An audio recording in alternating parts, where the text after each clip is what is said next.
TRS చేసిన నాటకం, TRS party చేసినటువంటి అరాచకం యావత్ తెలంగాణ రాష్ట్రంలో అందరూ కళ్ళారా చూశారు. నిన్న అప్రోప్రియేషన్ బిల్లు మీద దాదాపు 3 గంటల సేపు మాట్లాడిన తర్వాత భారతీయ జనతా పార్టీకి అవకాశం ఇవ్వద్దన్న ఉద్దేశంతో నిన్న వారు వెల్లోకి వెళ్ళి అల్లరి చేసి మమ్మల్ని మాట్లాడకుండా చేసే ప్రయత్నం చేసి నిన్న మొత్తం మా గొంతు నొక్కే ప్రయత్నం చేసిన సంగతి మీరు కళ్ళారా చూశారు. అప్పటికి ఓపిక పట్టినాం. అప్రోప్రియేషన్ బిల్లు మీద Bharatiya Janata party మాట్లాడలేకపోయినందున appropriation bill మీద మా వాయిస్ ఇవ్వలేని పరిస్థితి ఉన్నా సరే, ప్రజాస్వామ్యంలో వారికి ఒక అవకాశం ఉంది కదా అని చెప్పేసి మేము అప్పటికి ఓపిక పట్టినాం.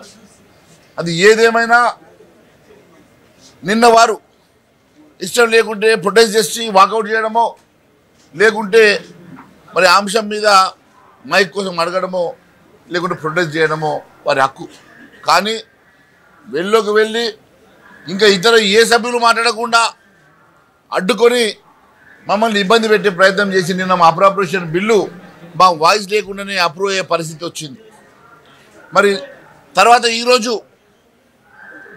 ఈరోజు కూడా మరొక మంచి అంశము, ఒక యూనివర్సిటీ స్థాపన కోసము వచ్చిన బిల్లు మీద మమ్మల్ని మాట్లాడకుండా మళ్ళీ అదే మాదిరిగా వెళ్ళలోకి వెళ్ళేసి వారు దాదాపు 2.5 గంటల సేపు స్పీకర్ గారు వెళ్ళో నినాదాలు ఇచ్చుకుంటూ ఆపే ప్రయత్నం చేశారు. అయినప్పటికీ ఓపిక పట్టినాం. కానీ ఈ రకంగా ప్రజాస్వామ్యంలో ఒక ప్రిన్సిపల్ అపోజిషన్గా ఉన్నటువంటి వ్యక్తులు బాధ్యతాయుతంగా ప్రవర్తించాల్సినటువంటి వారు ఈ రకంగా కేవలం బుల్డోజ్ చేసే పద్ధతిగా, కేవలం ఇతర పార్టీలకు అవకాశం లేకుండా చేసి మేము తప్ప ఎవరు లేమన్నట్టుగా మరి 10 సంవత్సరాలు ఏం చేసినండి? ఈ రాష్ట్రాన్ని 10 సంవత్సరాలు ధ్వంసం చేసింది మీరు కాదా? ఆర్థిక వ్యవస్థను చిన్నాభిన్నం చేసింది మీరు కాదా? 9.5 సంవత్సరాలలో దాదాపు 17.5 కోట్ల రూపాయల బడ్జెట్ ప్రవేశపెట్టి దాదాపు 6.5 కోట్ల రూపాయల అప్పు తీసుకొచ్చి ఏం సాధించిండ్రు? ఏ యువత కోసమైతే తెలంగాణ రాష్ట్రం వచ్చిందో ఆ యువతను పూర్తిగా మోసం చేసి అన్యాయం చేసిన మాట వాస్తవం కాదా? ఈ రాష్ట్రాన్ని అప్పుల కుప్పగా మార్చేటువంటి మాట వాస్తవం కాదా? అంతేకాకుండా పూర్తిగా బీఆర్ఎస్ 9 ఏళ్ల పాలనలో ఆర్థిక రంగం అధ్వానమైంది, అప్పుల కుప్పగా తెలంగాణ మారింది. బీఆర్ఎస్ బడ్జెట్ కేటాయింపులు బారెడు ఖర్చు మూరేళ్లాగా ఉండే. మరి దాదాపు 17,78,000 కోట్ల రూపాయల్లో వారి capital expenditure was only 4 crores, 4 లక్షల కోట్లు మాత్రమే. మరి మిగిలినంతా కూడా రెవెన్యూ ఎక్స్పెండిచర్ కింద ఈ రాష్ట్రానికి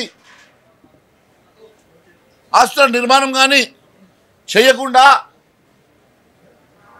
ఈ రాష్ట్రాన్ని అధోగతి పాలు చేసినటువంటి బీఆర్ఎస్ ఇయాల మాట్లాడే ప్రయత్నం చేస్తూ ఉన్నది. నేను దానికి వారి వాయిస్ వారు చెప్పుకునే అవకాశం వారికి ప్రజాస్వామ్యంలో ఉన్నది. వారి వాయిస్ వారు చెప్పుకోనివ్వండి. కానీ ఇతర పార్టీలకు ఇచ్చినటువంటి సమయాన్ని కూడా వారు గౌరవించాలి. ఇతర పార్టీలు కూడా మాట్లాడే అవకాశం ఉన్నప్పుడు ఆ అవకాశాన్ని వారికి కల్పించే వారికి స్పేస్ వారికి ఇవ్వకుండా అందరి స్పేస్ మాకే కావాలి, మేము తప్ప ఇంకెవరు ఉండొద్దు, మేమే ఉండాలని కోరుకునేటువంటి ధోరణి అది మంచి ధోరణి కాదు. అది గత 10 సంవత్సరాలు ఏ రకంగా ఈ రాష్ట్రాన్ని ధ్వంసం చేసిండ్రు ప్రజలు గమనించారు కాబట్టి ఈరోజు మీకు ఆ శిక్ష వేసిండ్రు. ఈ 10 సంవత్సరాలు ఏ రకంగా మీరు ఈ రాష్ట్ర ప్రభుత్వాన్ని ఈ రాష్ట్రాన్ని అప్పులపాలు చేసేసి మరి ఏ రకంగా చిన్న భిన్నం చేసిండ్రు. అందుకే కదా ప్రజలు మీకు ఈ వార్తలు పెట్టిన సంగతి మీరు ఒకసారి గుర్తు చేసుకోవాలి. ఇచ్చిన హామీలు నెరవేర్చక అన్ని వర్గాల ప్రజానీకాన్ని మోసం చేసినటువంటి మీరు, అన్ని రకాల ప్రజానీకానికి అన్యాయం చేసినట్టు మీరు, ఈ రాష్ట్రాన్ని చిన్న భిన్నం చేసి ఆర్థికంగా ధ్వంసం చేసినట్టు మీకు ఇంత పెద్ద శిక్ష పడ్డ తర్వాత కూడా మళ్ళీ అన్ని రకాలుగా బుల్డోజ్ చేసి అన్ని స్థానాలు అంత స్పేస్ అంతా మాకే కావాలని ఆలోచన చేయడం ఇది మంచి పద్ధతి కాదని చెప్పి తెలియజేస్తూ ఉన్నాం. ఎస్, కాంగ్రెస్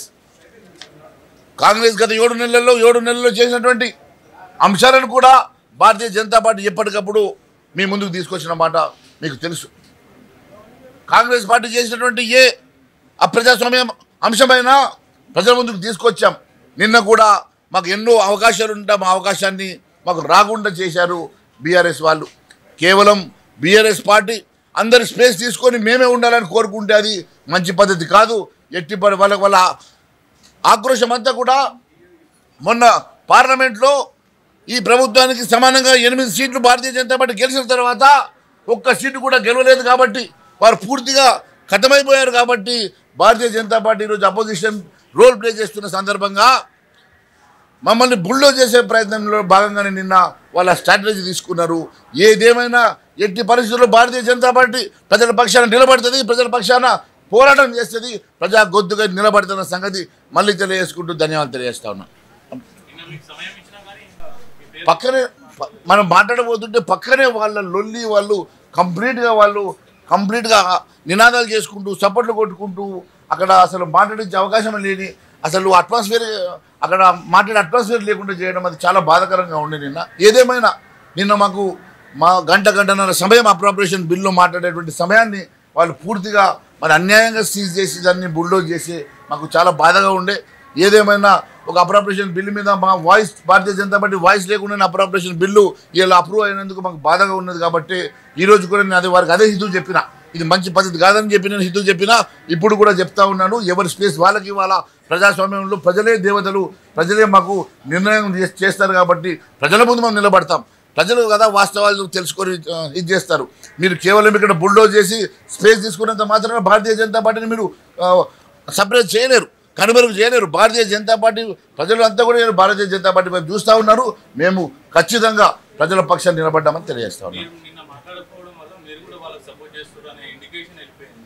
నేను అందుకే నిన్న మాట్లాడాను కదా, మాట్లాడుతుంటే వాళ్ళు అలర్ట్ చేస్తూ ఉన్నారు గట్టిగా. అందుకే ఈరోజు చెప్పాను కదా, నా స్టాండ్ కూడా క్లియర్గా చెప్పాను.